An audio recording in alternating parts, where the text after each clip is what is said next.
Actrice, comédienne et conteuse professionnelle, elle est également la promotrice du Festival international des contes dénommé Nkawa Oroma. Son engagement en tant que femme résiliente est mis en lumière par la 12e édition de ce festival.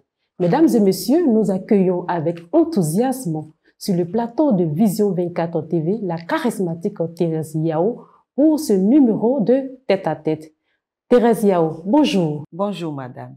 Soyez la bienvenue sur le plateau de Vision 24 TV. Merci. Ça n'a vraiment pas été facile pour que nous puissions vous avoir pour ce numéro. Pas du tout, parce que l'événement pointe à l'horizon et il faut courir pour colmater les brèches. Mais nous sommes là. Et nous vous disons merci. Merci. Merci, madame. Alors, Thérèse Yao, dites-nous, d'où est partie l'idée d'organiser le Festival international des contes dénommé Nkawa Oroma? C'est suite à un constat. Nous avons fait la remarque qu'en Côte d'Ivoire, il n'y a pas de plateforme pour le conte. Or, l'Afrique est à la base basée sur la transmission avec l'oralité. Bien avant que l'écriture ne vienne, le conte servait de base de transmission. Alors, s'il n'y a pas de conte, nous sommes en train de laisser de côté ce qui est propre à nous, ce qui reflète la vraie valeur de l'Africain, la transmission orale. Nous nous sommes donc lancés dans cette aventure d'organiser un festival chaque année, un festival d'envergure internationale qui, toute modestie mise à part, tient la route. Parlez d'envergure internationale du conte. Pourquoi avez-vous choisi cette dimension internationale? Permettez-moi de trahir le secret, mais sur la 12e édition, il y a même une conteuse allemande qui est en train d'apprêter ses valises pour poser les pas sur Nkawa Oroma. C'est un esprit, ça contamine. D'accord, Thérèse Yao, nous allons revenir sur la 12e édition tout à l'heure. Dites-nous, quels sont les objectifs et les bénéfices qu'on en tire sur le plan intellectuel, ou s'agit-il d'un simple divertissement? Loin de nous toute idée de divertir simplement. Nous voulons éduquer, nous voulons sensibiliser, nous voulons enseigner, nous voulons apporter notre modeste contribution à la construction de la société. Le conte, comme je l'ai dit tantôt, éduque. À travers le conte, nous voulons sensibiliser sur les fléaux qui minent la société. Je vais citer par exemple les grossesses précoces, la drogue au milieu des jeunes gens, l'immigration clandestine. Nous voulons aussi traiter de l'autonomisation de la femme. Il y a beaucoup de choses que nous faisons avec ce festival. À travers le conte, vous expliquez, vous essayez de sensibiliser la population en parlant de tous ces fléaux qui minent notre société. C'est d'ailleurs même le rôle même du conte. Éduquer, sensibiliser, moraliser, orienter, c'est ce que fait le conte. Donc, nous ne faisons que suivre la voie que le conte même nous indique. D'accord. Alors, Thérèse Yao, après 11 éditions, pensez-vous que l'objectif que vous êtes assigné est atteint? Loin de nous, l'idée de nous satisfaire, de nous complaire dans ce qu'on a fait, le petit trajet qu'on a fait, nous devons ce trajet-là à nos bienfaiteurs, à la grâce de Dieu, à tous ceux qui nous ont soutenus. Mais nous ne voulons pas être heureux de ce que nous avons fait 12 ans de pratique dans le festival. Non. Nous voulons encore vous dire, vous qui nous suivez, vous qui nous soutenez, nous voulons vous dire qu'on a fait du chemin, c'est vrai, mais beaucoup encore reste à faire. Même si nous avons influencé. Parce qu'aujourd'hui, à nous voir faire, à nous voir à la tâche, beaucoup sont ceux qui ont pris goût, qui se lancent, qui se décident, qui viennent vers nous, qui demandent conseil. Moi aussi, je vais initier ma plateforme. Moi aussi, je vais initier mon festival. Moi aussi, je vais faire comme vous. Aujourd'hui, on peut dire qu'après nous, beaucoup de festivals sont en train de voir le jour. Ça veut dire que c'est un bon travail, c'est un bon chemin. Et nous invitons les gens à nous soutenir davantage. Merci à Vision 24 parce que vous êtes là pour nous. Thérèse, vous êtes un modèle à suivre. Merci. Pourquoi le thème?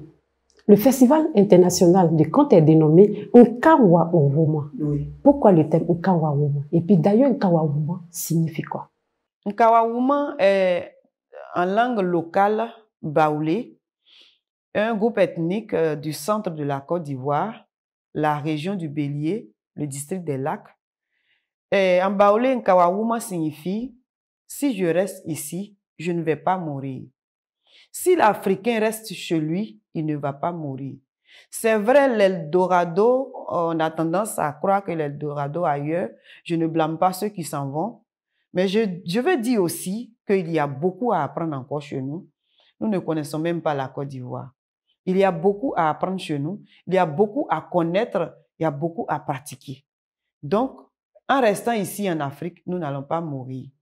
Aller donner sa vie et mourir de façon limitée, et puis on prend les chaussures, on prend les photos des chaussures des gens qui sont mortes, et puis on vient mettre sur la toile pour nous dire il y a eu tel nombre de personnes qui sont mortes.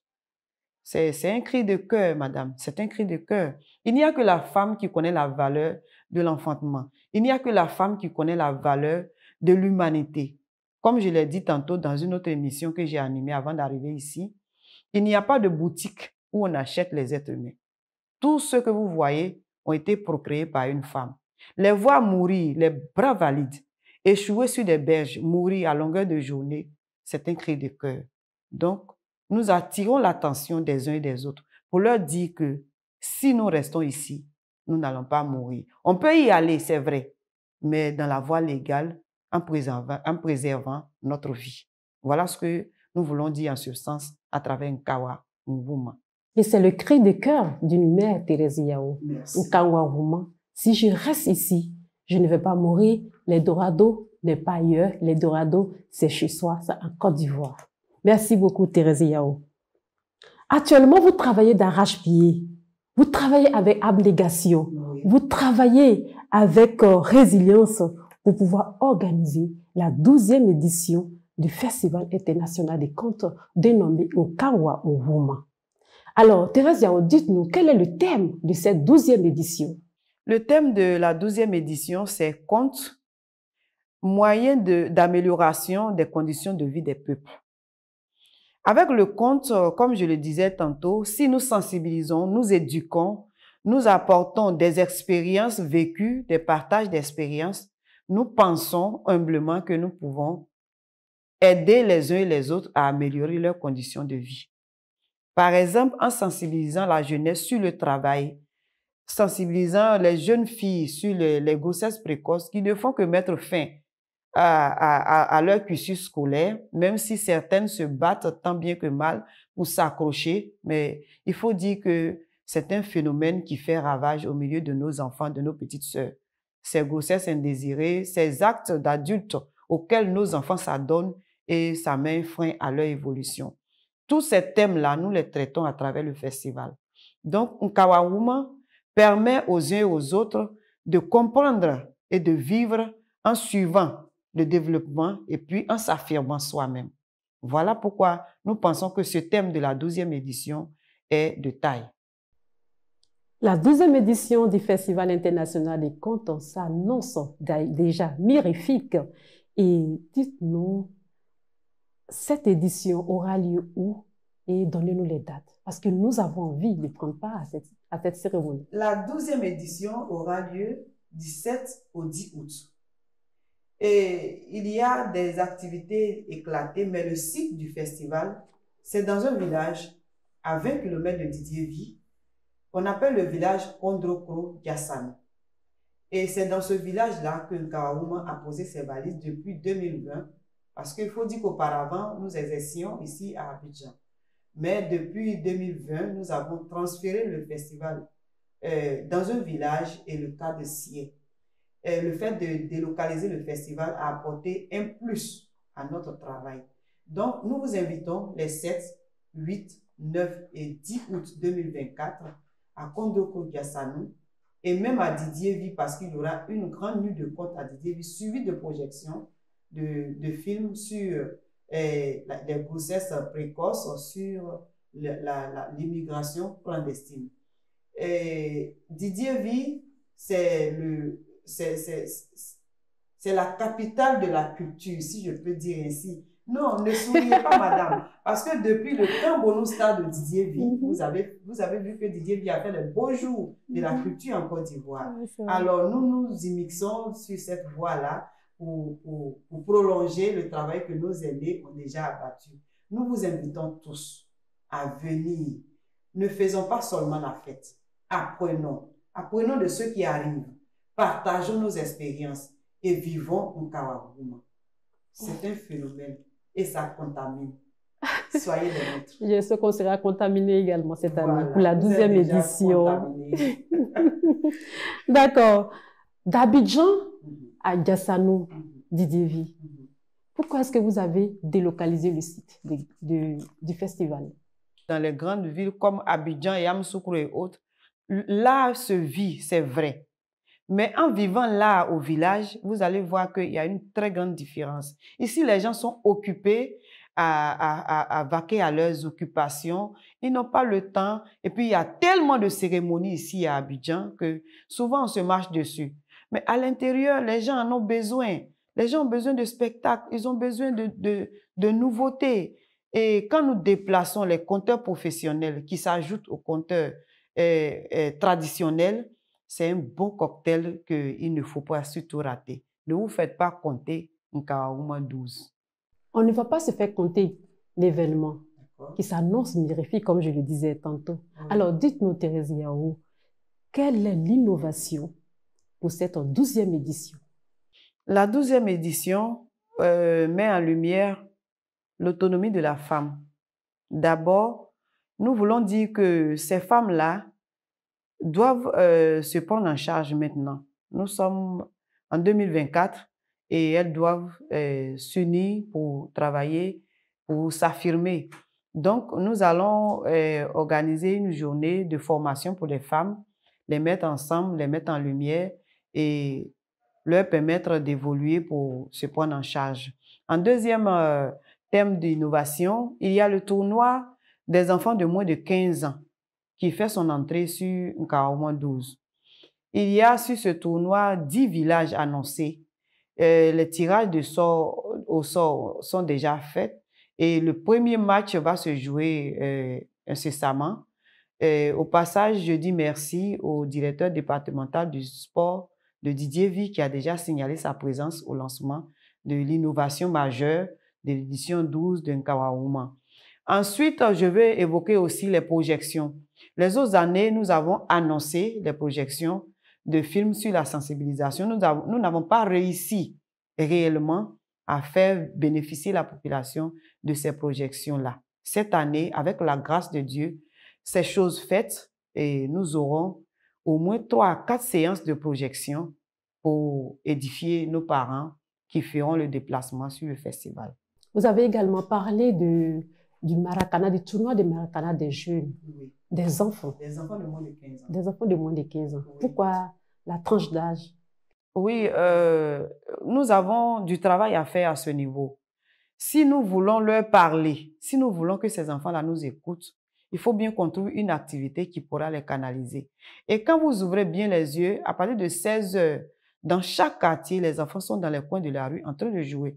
Le football se pratique à longueur de journée. Nous ne faisons que les mettre en compétition entre les 10 villages et on va récompenser les meilleurs. On ne sait jamais, ça peut être aussi une porte de sortie pour ces enfants-là. Et à travers ce tournoi, nous aurons le carnaval de les sensibiliser sur leur avenir, sur la drogue par exemple, sur beaucoup de choses. Mais pour pouvoir parler à quelqu'un, il faut quand même pouvoir l'occuper. Et c'est ce que nous essayons de faire. Révéler les talents cachés et puis les mettre en compétition, leur permettre aussi de construire leur vie. On ne sait jamais autour du sport. Voilà ce que nous voulons tenter. C'est un autre challenge. D'accord. Avez-vous le sentiment que le festival a contribué à la promotion du conte? Si oui, et comment? Le festival a contribué, madame. Quand je dis le festival a contribué, avant que nous ne commencions, nous, notre activité, il n'y avait pas de plateforme, comme je le disais. Les uns et les autres attendaient des financements avant de se lancer. Il y a des festivals qui ont été créés, et des gens n'ont pas pu persévérer. Pourquoi? Parce qu'il n'y a pas eu de financement selon eux. Et ces festivals-là sont morts de leur belle mort. Nous n'avons pas attendu ça. Nous n'avons pas attendu que les gens nous donnent des financements. Nous avons travaillé comme si on avait des millions en main, de sorte que certaines personnes ont douté. Si elle est sûre qu'elle ne gagne rien, pourquoi elle met tant d'énergie à construire ce festival chaque année? Moi, j'entends et je souris. Parce qu'il n'y a que toi seul qui peut faire ton bonheur. Moi, j'aime ce que je fais. Donc, je suis en train de le faire et les difficultés, j'essaie de les contourner. Et voilà, si aujourd'hui on a 12 ans, c'est parce qu'on a cru. Donc, nous avons permis à d'autres personnes de comprendre qu'on n'a pas forcément besoin d'attendre un financement avant de commencer. Certains, en ne comprenant pas notre combat, ont dit non, c'est pas professionnel, non, c'est pas comme ça, non. Mais ils ont compris aujourd'hui qu'ils sont obligés d'accepter que nous évoluons, nous sommes dans notre dynamique. Et d'autres ont eu encore le courage de nous approcher, demander des conseils pour aller initier eux leur festival. Il n'y a que celui qui ne veut pas copier les bonnes choses qui n'apporte pas un plus à sa vie. Nous avons influencé, comme pour parler comme les Ivoiriens, nous avons influencé. Et beaucoup de festivals sont nés après nous. 11 ans après, il y a des festivals qui sont à leur première édition, deuxième édition, quatrième édition, cinquième édition. On se dit que nous avons apporté quelque chose dans le milieu artistique en Côte d'Ivoire. Thérèse, vous avez un mot de fin? Et le mot de fin, c'est de dire aux gens, aux uns et aux autres, à tous ceux qui nous écoutent, à tous ceux qui nous regardent, de faire confiance, de nous tendre la main. On dit souvent que l'enfant qu'on veut porter sur la poitrine facilement, c'est celui qui a déjà levé les bras. Nous avons levé les bras à travers le festival. Aidez-nous à nous relever en nous donnant votre accompagnement en sponsoring, un appui matériel. Et nous vous invitons, comme on appelle, chers dirigeants, chers gouvernants, à nous faire confiance, à nous accompagner sur ce vaste projet. Nous ne sommes pas politiciens, mais nous sommes culturels. Et avec la culture, nous construisons la société. Je veux aussi appeler les uns et les autres à venir les 7, 8, 9 et 10 août 2024 à Didier-Vie, à Diassano, à Sesekro, à Yobo Alanikro, à Yalombi, à Tingan, à Kwangwe Kwadjoko, à Kwasingue Sankro pour vivre en Kawaouma. Merci. Alors, Thérèse Yao, nous n'allons pas vous laisser partir. Ce que vous nous dites est compte. Dites-nous un compte pour sensibiliser la population, la jeunesse, sur les grossesses précoces. Je veux parler du travail bien fait. Un jeune homme du nom de Oussou. Oussou n'aimait pas le travail. Or, Oussou est le fils d'un grand planteur. Mais Oussou n'aimait pas le travail. Quand ses parents vont au champ, lui, il dort. Rien que voir quelqu'un travailler, ça dérange Oussou. Oussou passe le clair de son temps à se pavaner à travers le village. Son père lui dit, Oussou, un homme, ça travaille. Si tu ne travailles pas, tu seras humilié constamment. Mais Oussou faisait à sa tête. Sa mère lui disait, tu dois travailler pour subvenir aux besoins de ta famille. Mais Oussou faisait à sa tête. Et à force de se comporter ainsi, dans son groupe, on l'a surnommé Oussou le paresseux. Pendant que ses camarades causent, quand il ouvre la bouche, quand il parle, oh Oussou, pardon, laisse-nous tranquille. On a besoin des gens ici, toi Oussou le paresseux, tu vas venir nous dire quoi? Même quand il a grandi, il voulait une petite amie. Vous savez, les femmes, hein, quand Oussou s'adresse à eux, tu m'as bien regardé. Oussou ne trouvait pas d'oreille. Oussou était toujours marginalisé. Il va pleurer sur les oreilles, sur l'épaule de sa mère lui dit, je t'ai prévenu. Il va vers son père lui dit, je t'ai prévenu. Alors Oussou réfléchit et un jour, il va voir le plus grand féticheur de la région et il lui dit, grand féticheur, aide-moi à devenir riche. Tellement riche que quand je vais parler, personne n'osera contredire ma parole. Le féticheur le regarde et il sourit. Il lui remet un petit canari comme ça, comme la paume d'un être humain. Et il lui dit, Oussou, ramène-moi ce canari plein de la sueur de ton front. C'est avec ça que je vais faire la potion qui va te rendre riche. Oussou est très content parce que depuis ce jour-là, il a compris qu'il va devenir riche à travers cette potion. Il va à la maison, il demande à son père, « Papa, montre-moi la potion. » Il n'a même pas fini de parler. Le père lui dit, « Tout ce qui se tend d'ici jusqu'au grand fromager, c'est l'espace de ton père. Cultive comme tu veux. » Oussou rentre dans la brousse, il coupe les herbes, il travaille nuit et jour, il plante, il sème. Et au bout de 6 mois, la première récolte se fait voir. Oussou a tellement de récoltes qu'il se fait aider. Et les gens venaient de partout. Figurez-vous que les femmes du marché Gourou allaient se ravitailler dans le champ de Oussou. Oussou est devenu finalement riche. Mais il n'avait pas le temps d'aller voir le féticheur.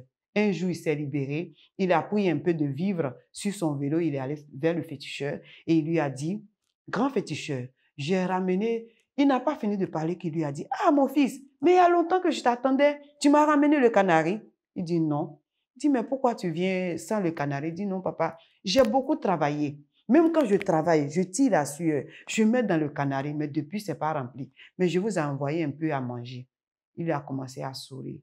Il a dit, « Il n'y a pas de potion pour te rendre riche. Je veux te faire comprendre que seul le travail paye. Merci. » Seul le travail paye. Merci à tous et à toutes et à très bientôt pour un prochain numéro de Tête à Tête.